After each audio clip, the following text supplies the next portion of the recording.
Kita tidak akan pernah tahu apa yang akan terjadi pada hari esok. Namun yang perlu kita tahu bahwa tangan Tuhan akan selalu menopang hidup kita. Shalom, selamat malam saudaraku. Renungan malam kita pada hari Selasa 23 Juni 2020 diambil dalam buku Cara Menafsirkan Alkitab dengan judul pembahasan Yesus versus Kitab Suci. Bacalah dalam Yohanes pasal 5 ayat 45-47. Jangan kamu menyangka bahwa aku akan mendakwa kamu di hadapan Bapa. Yang mendakwa kamu adalah Musa, yaitu Musa yang kepadanya kamu menaruh pengharapanmu. Sebab jikalau kamu percaya kepada Musa, tentu kamu akan percaya juga kepadaku, sebab ia telah menulis tentang aku.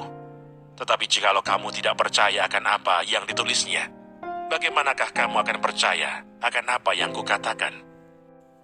Pekabaran kuat apakah yang Yesus berikan kepada kita mengenai hubungannya dengan Alkitab di sini?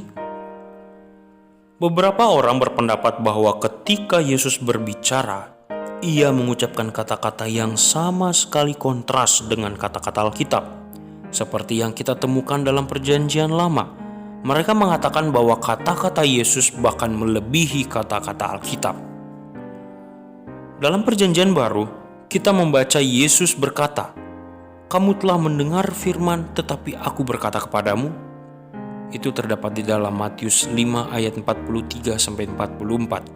Bandingkan dengan Matius 5 ayat 21, 22, 27, 28, 33, 34, 38, dan 39. Ketika Yesus mengucapkan kata-kata yang terkenal ini dalam khotbah di atas bukit, dia tidak sedang berusaha untuk meninggalkan atau menghapuskan Perjanjian Lama, seperti yang dikatakan oleh beberapa penafsir.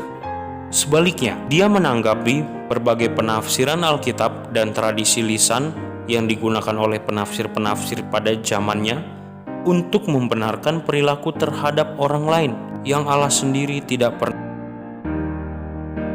perintahkan atau benarkan, seperti membenci musuh. Lihat Matius 5 ayat 43. Yesus tidak menghapuskan Perjanjian Lama dengan cara apapun atau mengurangi sedikit pun wewenangnya. Yang benar adalah justru sebaliknya.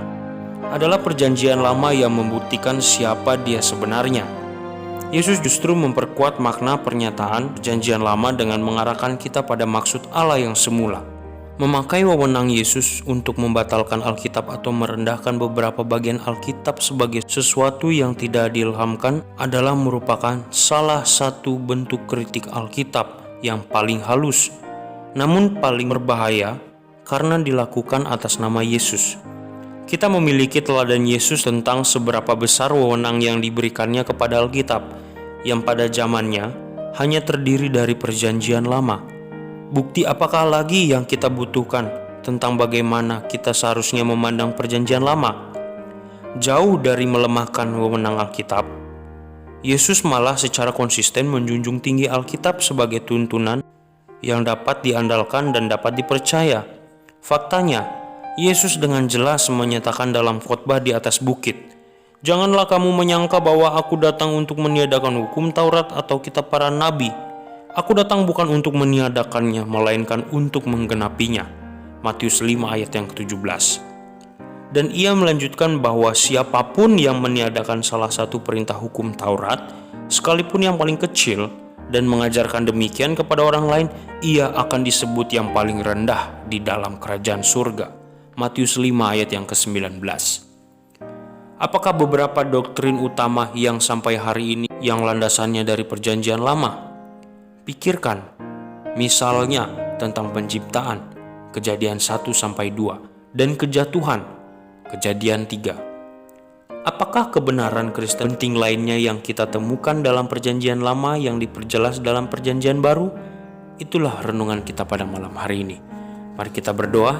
Bapa di surga, terima kasih Tuhan, kami sudah melihat dan membaca dan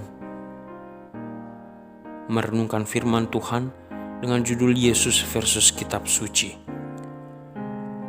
Kami tahu bahwa Engkau tidak pernah meniadakan hukum Taurat ya Tuhan, melainkan Engkau menggenapinya. Biarlah ini menjadi pelajaran penting bagi kami Tuhan, sehingga kami selalu dapat mempelajari bahwa Yesuslah tokoh utama yang patut kami jadikan contoh, supaya kami dapat mengikuti teladan Yesus. Tuhan, sertai malam peristirahatan kami pada hari ini, sehingga kami besok bisa dapat bangun pagi dengan badan yang sehat dan segar untuk kembali memulaikan aktivitas baru kami lagi ya Tuhan. Sertai kami dengan malaikat suci-Mu. Kami berdoa di dalam nama Yesus telah menjadi juru selamat kami. Amin.